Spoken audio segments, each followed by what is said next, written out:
Titulares. Aumentan los aspirantes para la presidencia de la República. Situación de los empleados de la Asamblea Nacional se divide. CNE consultará a la Corte Constitucional si puede unificar dos elecciones. Alcalde Pavel Muñoz aseguró que el metro funcionará desde el último trimestre del año. Tiempo récord podrían tener un impacto negativo en el desarrollo del proceso electoral. Indignación tras libertad de cientos de traficantes de personas en Hungría. Y en los deportes, el Brighton celebró con su gente la gran temporada en la Premier League.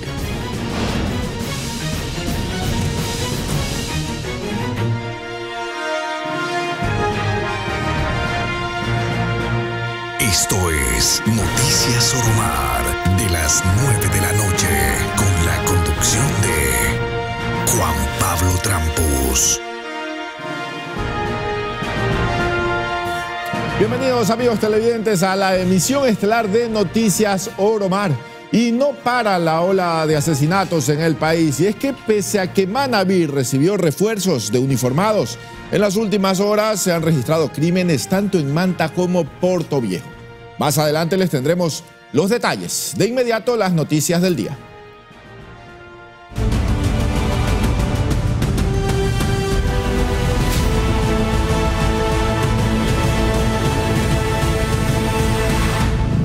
Iniciamos contándoles que el Consejo Nacional Electoral consultará a la Corte Constitucional si se pueden unificar las elecciones presidenciales y de asambleístas con la consulta popular sobre el Parque Nacional Yasuní. La idea es abaratar costos.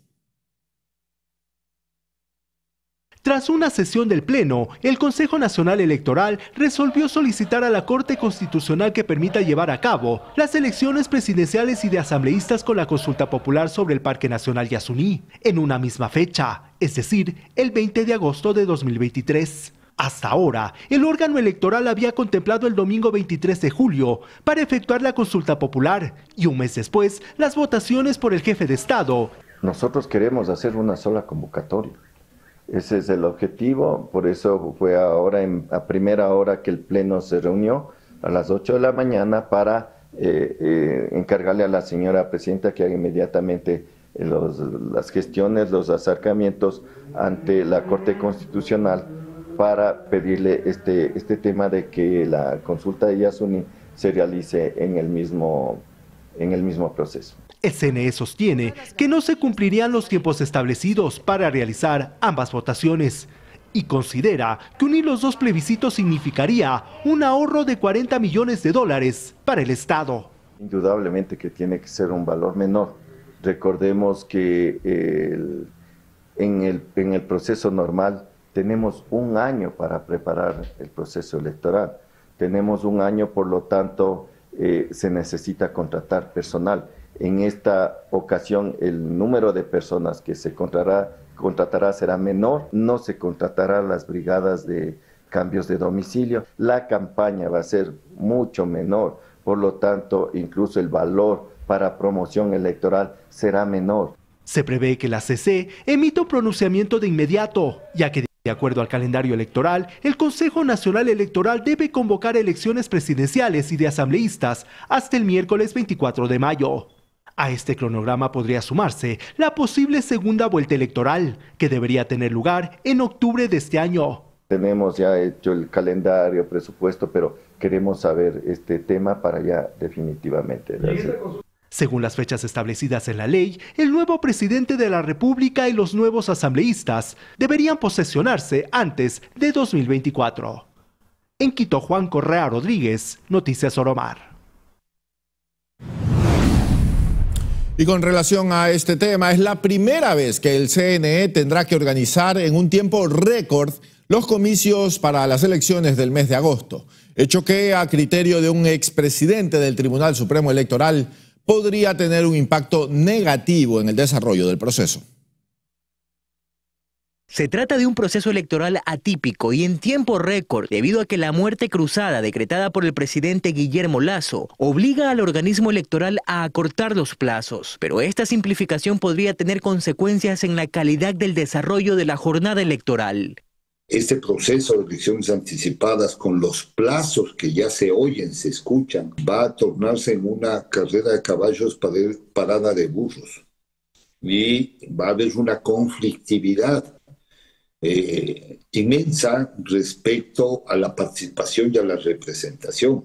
El llamado oficial a elecciones se realizará el próximo 24 de mayo y a partir de esa fecha el proceso electoral durará 90 días. Y claro, la premura del tiempo implica que se pueden descuidar aspectos importantes, asegura Carlos Aguinaga, expresidente del Tribunal Supremo Electoral.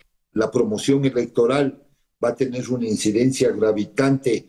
O sea, una promoción electoral en 7 días no es lo mismo que una promoción electoral en 45 días. Todo esto está afectando al proceso electoral. Va a ser insuficiente el tema de los debates. Pero el periodo de campaña no sería el único cambio, pues el CNE ha dispuesto a usar el mismo padrón electoral de las últimas elecciones, lo que dejaría sin votar a una cantidad sustancial de jóvenes que hayan cumplido la edad para sufragar. Debe haber al menos 1 millón de jóvenes que cumplieron ya los 16 años de edad y otros que cumplieron los 18 años de edad. Entonces se está afectando los derechos de participación. Aguinaga sostiene que la calidad de la democracia también podría afectarse, debido a que los plazos no permitirían al electorado tomar una decisión aterrizada a la necesidad del país. Una campaña así de corta, sin exposición, sin control de redes y plataformas digitales, va a ser una campaña inequitativa que va a vulnerar el principio de igualdad formal y material de los candidatos, va a afectar el derecho de participación de ser elegido. Por eso se recomienda a la ciudadanía mantenerse informada y analizar las propuestas de cada candidato y a no dejarse llevar por promesas grandilocuentes, que suenen bonitas en palabras, pero que en la práctica no se puedan cumplir. Y a propósito, hasta ahora, 8 políticos se apuntan para las elecciones presidenciales. Uno de los más recientes es Jan Topic, quien anunció su candidatura este fin de semana con apoyo del Partido Social Cristiano. Los partidos políticos se debaten entre presentar sus candidatos con movimiento propio o presentarlos en alianza. Al menos 8 perfiles suenan para las presidenciales. El primer precandidato es Fernando Villavicencio. El ex legislador fue el primero en hablar sin rodeos sobre su postulación presidencial. A la candidatura de Villavicencio la empujará los ex Ruptura con el movimiento Construye Lista 25 y su binomio sería Liliana Febres Cordero, hija del expresidente social cristiano León Febres Cordero. Yacu Pérez, por otro lado, descartó ir en esta ocasión por Pachacutic y su candidatura la respaldará con su movimiento propio Somos Agua. Quien también ha anunciado su precandidatura presidencial es el ex vicepresidente Otto Sonnenholzner, quien ya ha sido pretendido por varios partidos políticos. De momento se conoce que tanto Suma como Avanza le han dado su respaldo.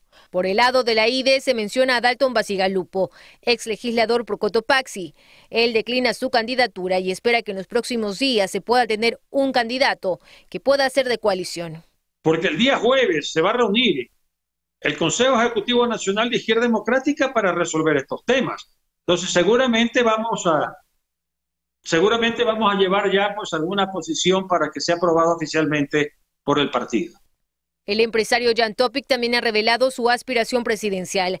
La precandidatura de Topic, ex dueño de la empresa Telconet, ya recibió el espaldarazo del Partido Social Cristiano, quienes no presentarán candidatos para esa dignidad. Por parte del correísmo, las decisiones no estarían tomadas, ya que aún se analiza si es Andrés Arauz o Carlos Rabascal la figura presidencial, en tanto que como binomio se barajan nombres como la de las ex legisladoras Marcelo Holguín y Luisa González. Pachacutic, en cambio, al parecer se inclinará por Salvador Quispe, mientras que Centro Democrático asegura que sí presentará candidato presidencial, pero su nombre aún se desconoce. Y por su parte, organizaciones como la Federación de Saraguros, Shuar de Zamora Chinchipe, el Seguro Social Campesino y estructuras electas de Pachacutic propusieron al ex prefecto y ex asambleísta nacional Salvador Quispe como precandidato presidencial. Además, pidieron a todas las autoridades de la CONAIE el apoyo para Quispe, así como impulsar una alianza con los partidos y grupos políticos de centroizquierda. Recordemos que a la interna del movimiento indígena hay ciertas divisiones y hasta fricciones.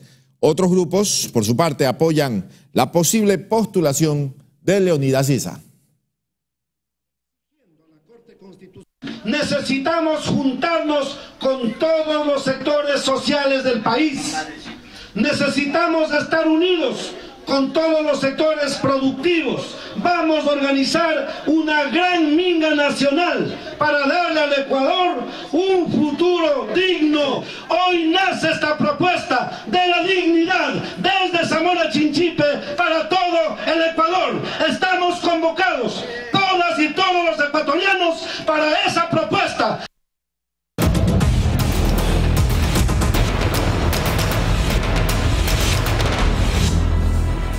Y bueno, mientras los políticos se apuntan para la presidencia, en la Asamblea Nacional continúan llegando los empleados ocasionales para retirar sus pertenencias. Según el jefe de la escolta legislativa, este proceso se extenderá hasta una nueva orden, de acuerdo a un listado emitido por las autoridades.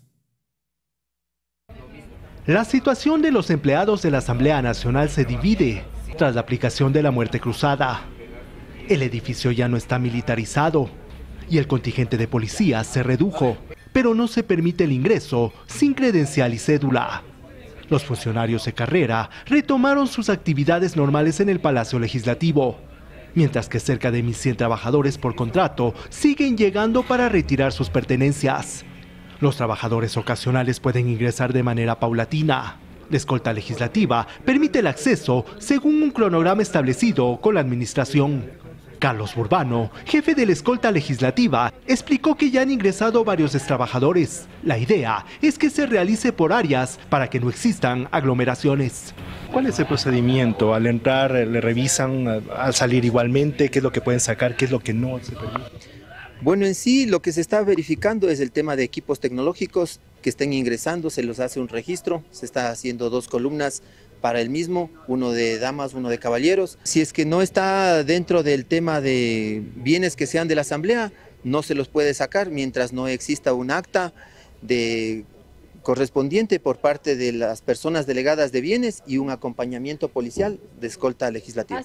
En uno de los trabajadores desvinculados vimos la preocupación de no saber si mantendrá o no su empleo. Comentó querer informarse dónde entregar algunos documentos y cómo proceder con los bienes que tiene a su cargo. Estoy aquí en la Asamblea Nacional, trabajo para un ex asambleísta dentro de las oficinas y estamos esperando para que nos den el proceso de desvinculación, qué hay que firmar, cómo entregar los documentos, cómo entregar los bienes que estamos a cargo aquí dentro de la Asamblea Nacional. ¿Hasta cuándo ya vamos a poder venir a retirar las cosas? De acuerdo al cronograma. Sí, pero me imagino que debe haber un límite, por ejemplo, empiezan esta semana y ¿cuándo terminarán? No, es que no hay un límite, hasta que se despache con normalidad, para que no exista inconveniente, se va a hacer la entrega paulatinamente. Ya en los interiores del Legislativo, constatamos que varias oficinas y departamentos están operativos. Personal de aseo también se encuentra trabajando. Es un día habitual de trabajo, pero aquí en la Asamblea el panorama es diferente. Los pasillos que antes lucían llenos de funcionarios a toda hora, ahora se ven así, vacíos, desolados. Señalar que aún no hay respuestas claras respecto a los pagos de liquidaciones. Además, hay casi un centenar de personas con vulnerabilidad que también perdieron su empleo, esperándose se respete el debido proceso. En Quito, Juan Correa Rodríguez, Noticias Oromar.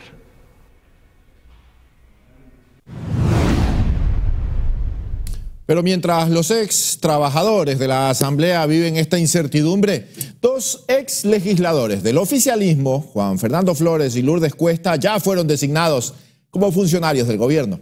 En el caso de Flores, será consejero político del primer mandatario, mientras que Cuesta fue designada como gerente general de la Corporación Nacional de Telecomunicaciones. Aunque los 137 asambleístas se quedaron sin su curul, algunos del oficialismo ya fueron designados como funcionarios del gobierno. Tal es el caso del ex coordinador de la bancada del Ecuador, Juan Fernando Flores, quien asumió el puesto de consejero de gobierno del presidente Guillermo Lasso. Deberá asesorar políticamente al primer mandatario. Para oficializar el nombramiento, el jefe de Estado suscribió un decreto con el que creó la nueva Consejería de Gobierno. Flores fue el presidente de la Comisión de Relaciones Internacionales y Movilidad Humana.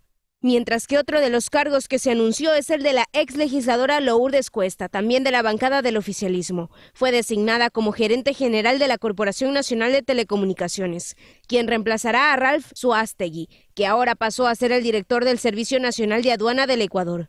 Cuesta ha venido desempeñándose como gerente de gestión jurídica y empresarial de CNT.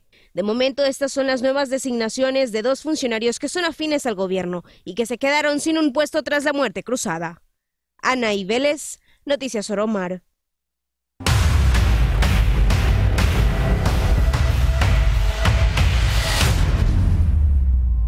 El ministro de Economía, Pablo Arosemena, presentó la rendición de cuentas correspondiente al 2022.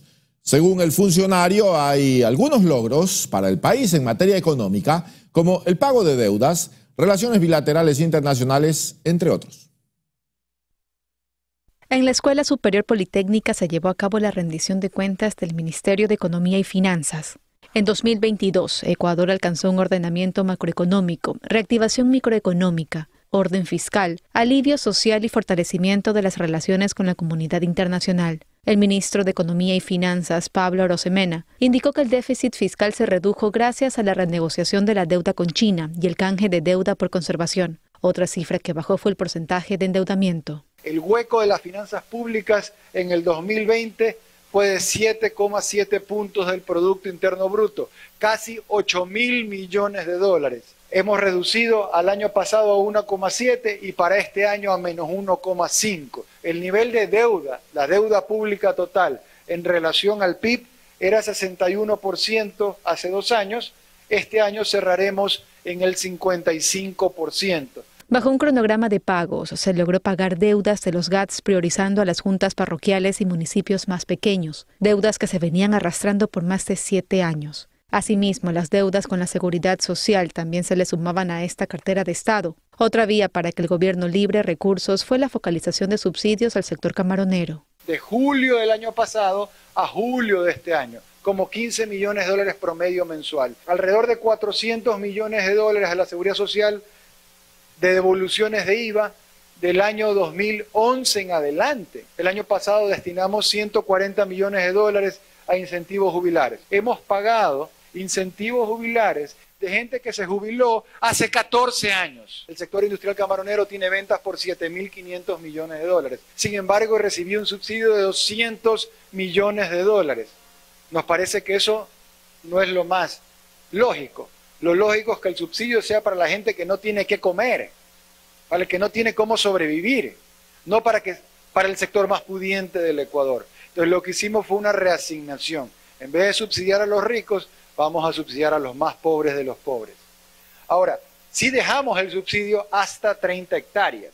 Otros logros para el Ministerio de Economía fueron los 443.000 empleos adecuados creados desde mayo 2021 a diciembre 2022, además de la reducción de impuestos, ISD, del 5 al 4%, que en el 2023 se reducirá al 2%, y también con el IVA en feriados del 12% al 8%.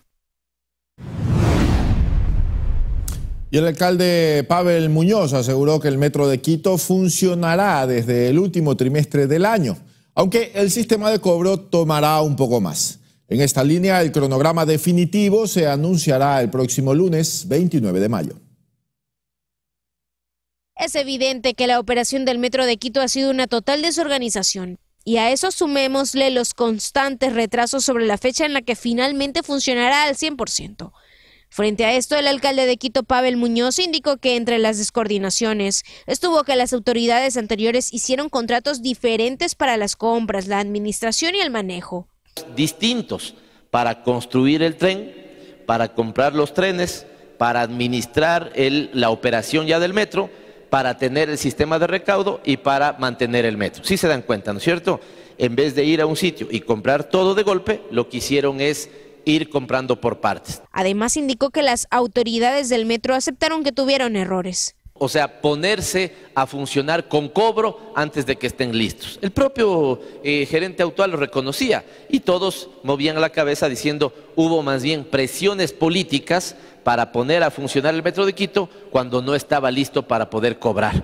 Por lo que finalmente el cronograma del funcionamiento del metro se anunciará el próximo 29 de mayo. Aunque sí se mantiene la idea de que el último trimestre del año este medio de transporte ya opere, aunque con el sistema de cobro completo. Sería para los primeros 3 meses del 2024.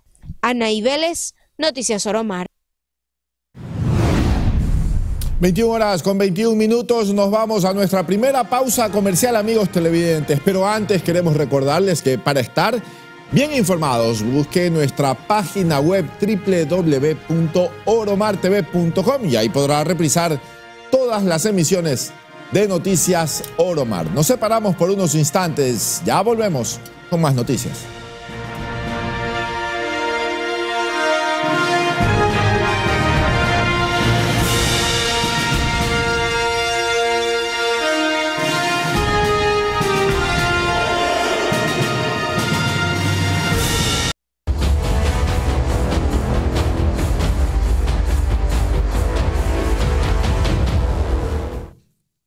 Gracias por seguir con nosotros. Y el Ministerio de Agricultura informó que se harán cambios en el formulario para la exportación de banano.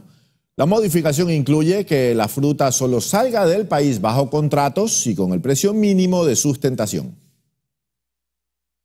Con el fin de hacer respetar el precio mínimo de sustentación del banano y para evitar que se eluda el control de dicho producto y que sea una obligación que salga del país bajo contratos, el Ministerio de Agricultura anunció que se harán cambios en un formulario. Todo esto debido a que, según el sector exportador, el 55% de mercados que exportan la fruta utilizan la modalidad de spot, que significa que compran a precio del mercado y sin contratos. Dentro de la ley consta que el precio mínimo de sustentación o precio oficial tiene que ser pagado a través del sistema de pagos interbancarios mediante el Banco Central.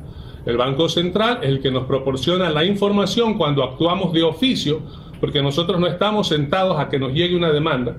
De oficio vamos y requerimos información a cada una de las exportadoras para que ellas a su vez nos transmitan y corroborar mediante la información que nos da el Banco Central que ha sido pagado el precio mínimo de sustentación. Y es que el pasado 4 de mayo ya la cartera de Estado había dado un plazo de 10 días para que todos los miembros de la cadena de banano presenten sus documentos que habiliten las exportaciones. Esto se dio luego de que los productores respaldaran que se incluya el sistema de precio spot en el proyecto de ley que regula la producción y comercialización del banano, que estaba analizándose en la Asamblea antes de ser disuelta. Según este sector, no reconocer este método en la ley perjudicaba a los pequeños productores, ya que en algunas ocasiones se han vendido en $4 e incluso el valor ha descendido hasta $2 la caja. Anaí Vélez, Noticias Oromar. Y es que a propósito de este tema, en los exteriores del Ministerio de Agricultura en Guayaquil, comerciantes bananeros realizaron una manifestación para expresar su inconformidad ante el precio de la caja de banano. Pues estas, como ya lo decía Anaí Vélez en su reportaje, son pagadas en ocasiones en un valor de $3, cuando se había establecido que las personas interesadas en comprar el producto por caja accederían a ellas con el costo de $6.50, lo que los está perjudicando enormemente, según manifestaron. Ante esto, las autoridades del Ministerio del Ramo aseguraron una vez más que tomarán cartas en el asunto. Bueno, ya tenemos más de 8 semanas con el incumplimiento del precio mínimo de sustentación. Habíamos pedido hace muchos años que se haga transparente la comercialización de banano aquí en el país. Lamentablemente eso no ha ocurrido. Estamos prácticamente quebrados, ¿no? Ya esta situación viene por más de 3 años y lamentablemente un año más no lo resiste el productor. Cada semana que pasa son 70 millones menos para el productor bananero del país. No tratemos de engañar y evadir nuestras responsabilidades. El 6.50 es un precio mínimo de sustentación para todos los que, de acuerdo a los kilogramos que tenga la caja, poderla exportar. No es que aquí te están condicionando. el precio mínimo de sustentación es solo para el contrato, no. Y aquí toda caja que sale tiene que pagarse el precio mínimo de sustentación, así de sencillo. Y ampliar los volúmenes de exportación, generar empleo y reforzar la lucha contra el narcotráfico serían algunos de los beneficios de la modernización del puerto Bolívar en Machala, para lo cual Estados Unidos otorga un préstamo de $150 millones.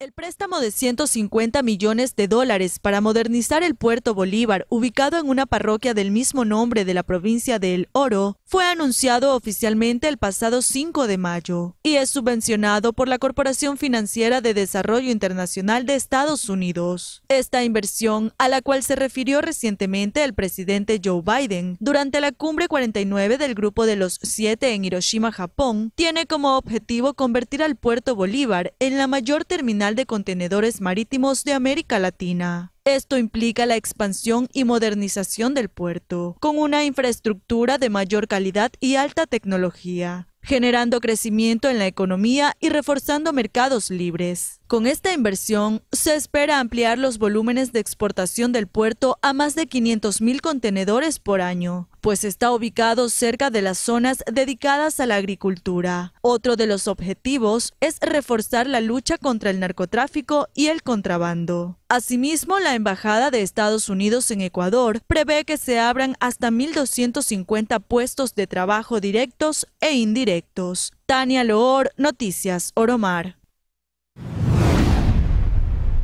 Y por su parte, Ban Ecuador anunció el ofrecimiento de créditos a mineros artesanales. Los montos van desde los $500.000 con un plazo de 10 años.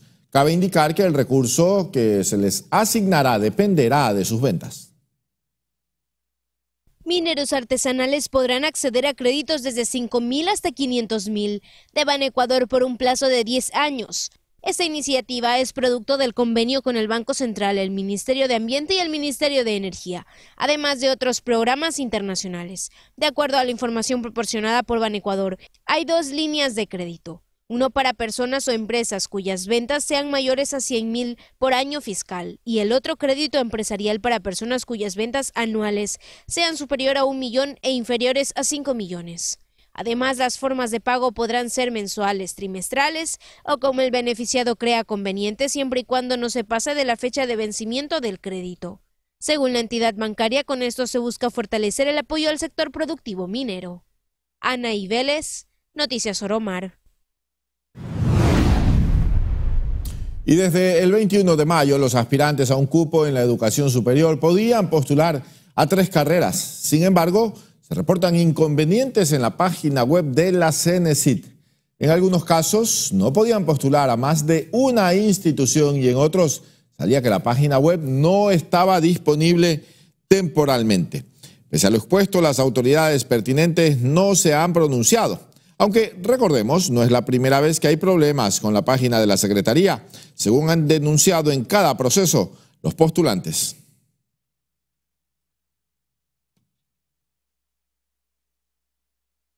Y en una noticia positiva, el Hospital del IES en Cuenca inauguró la sala de acogida para mujeres en situación de violencia, con base en el registro del 1-800 ciudadanas violentadas, siendo la primera a nivel nacional del Seguro Social. En Cuenca, las mujeres en situación de violencia cuentan con un espacio más. Se trata de la primera sala de acogida en el Hospital José Carrasco Arteaga, donde podamos evitar la revictimización, donde podamos tener un tratamiento en contención en crisis a través de un equipo especializado, como médico forense, como psicólogos, como enfermeras. El programa se pensó en el 2018, con base en las cifras. Estadísticamente hablando, tenemos un registro desde la primera data de apenas 1.800 personas que han presentado manifiestos de violencia a través de todas las variables, entendiéndose por esta violencia física, violencia sexual, violencia intrafamiliar, violencia de género, etc. Esta primera dificultad es detonante porque nosotros valoramos que no es una certeza, no es una realidad. Al final del día existen problemáticas internas como el subregistro, la falta de registro. Y es que una de las intenciones con la nueva sala de acogida, que dicho sea de paso ya entró en funcionamiento, es trabajar conjuntamente con otras entidades, entre ellas el Ministerio de la Mujer y Derechos Humanos. Lamentablemente, en la provincia de La Suay, 8 de cada 10 mujeres sufren algún tipo de violencia. Saber y conocer esta problemática es sumamente importante para las mujeres, pero sobre todo pensando en las mujeres hay que pensar también en los niños, niñas y adolescentes. Hay que proteger a esa población que también es totalmente vulnerable. En el evento de inauguración, con la presencia de varias autoridades, se aseguró que la atención será 24/7, bajo ciertos protocolos. El equipo médico va a tener protocolos para que pueda identificar en el marco de su trabajo. De allí se pasa la posta hacia el siguiente, que será el equipo que funciona hacia acá, y ellos presentarán ya un protocolo de atención al Ministerio de la Mujer y con todos los otros actores que en esta mesa de violencia que ya tenemos a nivel del GAT cantonal, del GAT provincial, podamos generar este tipo de soluciones. Cabe señalar que es la primera sala de este tipo en una casa de salud del IES a nivel nacional.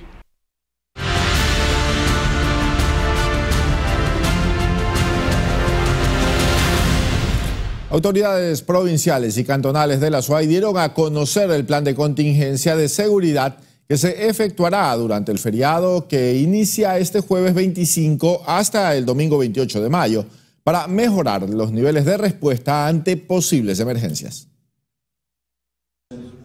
Mediante una asamblea realizada entre autoridades locales y provinciales y representantes de organismos autónomos en la gobernación de La Suay, se dio a conocer el plan de contingencia de seguridad que se efectuará en el siguiente feriado nacional, próximo a cumplirse desde el día viernes 26 de mayo. Hemos coordinado y organizado de manera perfecta para que no haya ningún desmán en la ciudad. Y todas las 17 instituciones del GAT municipal, por disposición del alcalde Cristian Zamora, han sido solicitadas para que estén 24/7, no habrán turnos, no habrán descanso para los personal administrativo del municipio. Las zonas que serán resguardadas por miembros de la Policía Nacional serán las siguientes: en los terminales terrestres, en el terminal aéreo, en las diferentes plazas, parques y en todos los eventos públicos que se desarrollen en la provincia de La Suay y en la ciudad de Cuenca. Según la autoridad, la institución policial trabajará al 100% en su capacidad los días de feriado, con el objetivo de velar por la seguridad de los azuayos. A raíz de que se inicie el feriado, nosotros como policía estaremos activados desde el día anterior, desde las 12 horas, y esperamos contar con la colaboración de la ciudadanía en las distintas actividades de control de orden público y especialmente de respeto al espacio público y a los horarios y a las normas de convivencia ciudadana. Igualmente, el gobernador de La Suay enfatizó la necesidad de regular y mejorar los niveles de coordinación en la asistencia de emergencias. El propósito es emplear un solo modelo de gestión. Tenemos deficiencia en la capacidad de respuesta. Esa es la verdad. Por lo tanto, desde todas las organizaciones que están vinculadas al tema de seguridad, lo que estamos haciendo es discutiendo cómo mejorar la capacidad de respuesta. Porque no es el 911, no es el Consejo de Seguridad, sino somos todas las instituciones. Por otro lado, el funcionario hizo un llamado a la ciudadanía para utilizar las líneas de auxilio de mejor manera. Y con esta información nos vamos a una nueva pausa comercial, amigos televidentes. Y más adelante, una vez más, la Escuela Superior de la Policía Nacional está en el ojo de la tormenta. Ya les contamos por qué.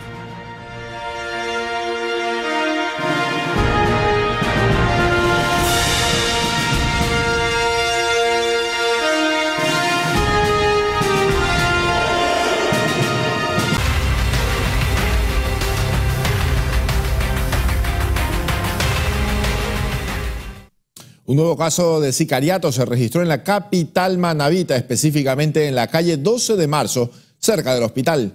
La víctima mortal fue identificada como Miguel Mendoza Saltos, de aproximadamente 36 años, quien fue disparado por sujetos desconocidos en reiteradas ocasiones.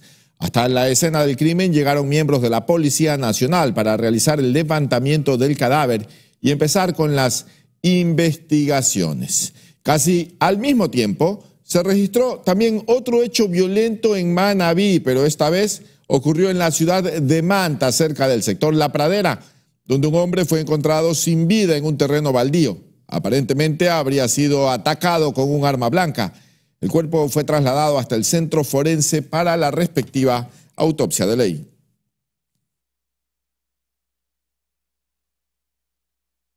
Seguimos en Manabí y es que en Portoviejo la noche de este domingo 2 personas fueron asesinadas en la parroquia Colón. Los detalles con Willy Quinde.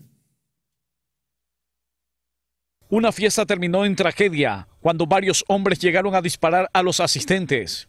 Este hecho criminal ocurrió en el sitio La Cantera de la parroquia Colón en Portoviejo, provincia de Manabí. Los fallecidos fueron identificados por la Policía Nacional como Wilder Antonio Macías Alarcón, de 31 años de edad, y Ángel Adrián Zambrano Fernández, de 27. En este ataque a balas, otras personas resultaron heridas y fueron llevadas hasta una casa de salud de la capital manabita. A las 23:30 lo que indican es que un vehículo aparentemente color plomo, del mismo que se bajan algunas personas, ingresan al domicilio. En la parte interna aparentemente ha habido una fiesta, una reunión familiar y de amigos. En ese momento proceden a realizar varias detonaciones, producto del cual una persona fallece en el lugar del evento y una persona es trasladada al hospital donde fallece, y posterior 2 personas más fueron trasladadas que al momento ya están fuera de peligro. En la parte de afuera tenemos alrededor de 30 indicios balísticos y en el interior del domicilio como 14 indicios balísticos. En la parte de afuera lo que pudimos verificar es que había 3 tipos de calibre 223, que es un fusil aparentemente arma larga, una munición 7.62 por 39, que es de un fusil presumiblemente tipo AK-47, y munición y casquillos, calibre 40, que puede ser una pistola. Agentes de la DINASEC y de Criminalística hicieron el levantamiento de los indicios balísticos, además del levantamiento de los 2 cadáveres, los cuales fueron llevados hasta el centro forense de la ciudad de Manta, donde sus familiares deben realizar los trámites correspondientes y retirar los cuerpos para darles cristiana sepultura. Willy Quinde, Noticias Oromar. Y tal como lo anunciamos, un caso de abusos sexuales investigado en la Escuela Superior de la Policía en Quito, donde hace algunos meses fue asesinada María Belén Bernal. El sospechoso del delito ya recibió prisión preventiva. Tras la audiencia de formulación de cargos, Alexander G., cadete de la Escuela Superior de la Policía, recibió prisión preventiva por el presunto delito de abuso sexual. El estudiante es sospechoso de haber agredido sexualmente a 8 cadetes de la institución de formación, ubicada en el sector de Puzuquí, al norte de Quito. El supuesto delito se habría cometido el 20 de mayo. La Policía Nacional se pronunció a través de un comunicado, donde indica que se activaron los protocolos internos para atender este caso y que se darán las facilidades para las investigaciones correspondientes. Pero esta no es la primera vez que se indaga un hecho de violencia sexual en dicha institución. El 18 de octubre de 2022, la Fiscalía inició una investigación por un hecho similar cometido presuntamente contra una cadete al interior de la institución. Y es que la Escuela Superior de la Policía parece ser todo menos un lugar seguro para las mujeres, pues el 11 de septiembre del año pasado, allí fue asesinada María Belén Bernal. Tania Loor, Noticias Oromar. Y 5 ciudadanos fueron detenidos por supuesto tráfico de migrantes en Cuenca. La aprehensión se dio como resultado de un operativo contra el tráfico ilegal de migrantes ejecutado la madrugada de este lunes 22 de mayo. Extraoficialmente se conoció que la organización cobraba entre 15.000 y 20.000 dólares a las víctimas, quienes eran captadas bajo falsos ofrecimientos para trasladarlos ilegalmente hasta Estados Unidos.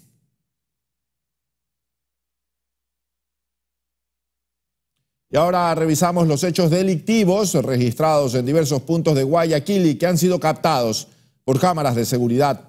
Entre ellos, un ciudadano fue herido de bala tras oponerse al robo de sus pertenencias. Cámaras de seguridad captaron el momento en que sujetos armados ingresaron a un local comercial ubicado en Colinas de la Alborada, norte de Guayaquil, y a la voz de "esto es un asalto", se llevaron todas las ganancias del día. Estas imágenes ya no resultan nuevas. Sin embargo, lo insólito de este caso es que la dupla delictiva andaba en compañía de un menor de edad. Los delincuentes se tomaron el tiempo incluso de revisar el establecimiento.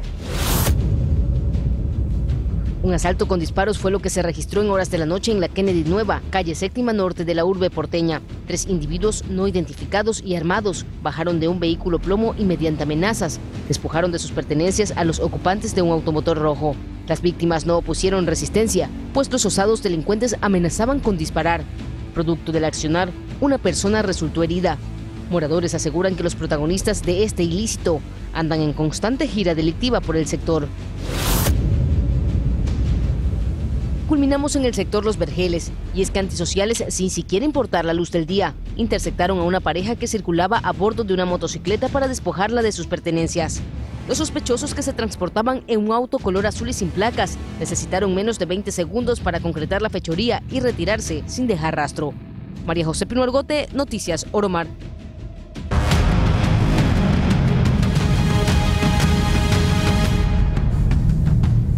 Y en la vía puerto-aeropuerto de Manta se incendió parte de una vulcanizadora. Una vez conocida la emergencia, bomberos de la ciudad acudieron al sitio para controlar el fuego. Por ahora, iniciaron las investigaciones para determinar las causas del flagelo, que dejó algunas pérdidas materiales. Sin embargo, afortunadamente no dejó ninguna víctima humana.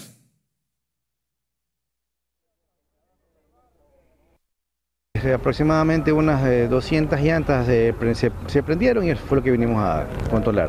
Tuvimos un pequeño llamado de supuestamente un forestal, pero ya cuando vimos la cantidad de humo negro, pues no lo era. ¿Funcionaba una vulcanizadora en el Funciona una vulcanizadora ahí en el punto, no sabemos si cumplan o no con los permisos necesarios. ¿Qué habría provocado el fuego? No sabemos, se presume un circuito. ¿No hay personas afectadas? Gracias a Dios no. Gracias a Dios no. ¿Cuántos bomberos, unidades llegaron acá? 4 unidades entre abastecedoras y contraincendio, una unidad de rescate, una ambulancia, aproximadamente 25 bomberos. ¿Solo daños materiales en ese Solo materiales en buena hora. Y revisamos ahora algunas escenas de tránsito registradas en varios puntos del país. Uno de los casos más recientes cobró la vida de 2 jóvenes en la vía Girón Pasaje.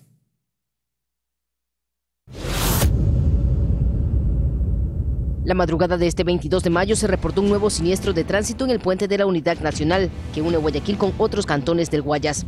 El percance ocurrió luego de que un bus de transporte escolar se chocara contra 2 de las barandas del viaducto. En el sentido San Borondón-Guayaquil, 2 personas resultaron heridas y fueron llevadas en ambulancia a un hospital. También se ayudó a salir a los demás pasajeros de la unidad. Esta es la segunda vez en menos de 3 días que hay caos vehicular en este puente, luego de que otro accidente de tránsito se registrara el viernes pasado. Un accidente de tránsito registrado en la vía Cuenca Girón Pasaje dejó como saldo 2 fallecidos identificados como John Wanga y Félix Cedillo.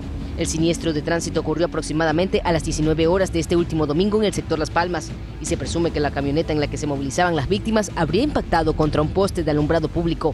Tras la emergencia hasta el lugar de los hechos llegaron equipos de rescate, quienes confirmaron el deceso de los 2 hombres.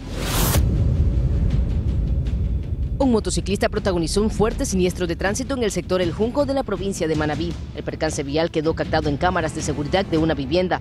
En las imágenes es posible ver cómo el conductor del liviano vehículo, quien circulaba aparentemente a exceso de velocidad, sale expulsado por los aires tras pasar por un bache. A pesar de que el impacto fue fuerte, el ciudadano no perdió la vida. Sin embargo, fue necesario su traslado hasta una casa de salud para su inmediata atención. María José Pino Argote, Noticias Oromar. Hasta aquí llegamos en este espacio periodístico, amigos televidentes. Gracias por su amable compañía. Que descansen.